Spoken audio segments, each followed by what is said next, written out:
बाळापूर तालुक्यासह अनेक गावांमध्ये मुसळधार पावसामुळे नुकसान झाल्याचे दिसून आले।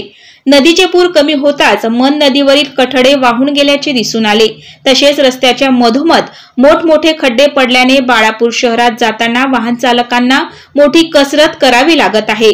तर वाडेगाव निर्गुणा नदीचे सायंकाळी पुराचे पाणी कमी झाल्याने काही प्रमाणात वाहतूक सुरू झाली। वाडेगावकडून अकोलाकडे जाणाऱ्या मार्गावर रस्त्याच्या मधोमध मोठी भेग पडल्याचे दिसून आले। त्यामुळे काही वेळ वाहतूक बंद करीत त्यामध्ये मलबा टाकून वाहतूक सुरू करण्यात आली। या पुलाची पाहणी करण्यासाठी बाळापूर तहसीलदार वैभव फरतारे हे पोहोचले होते।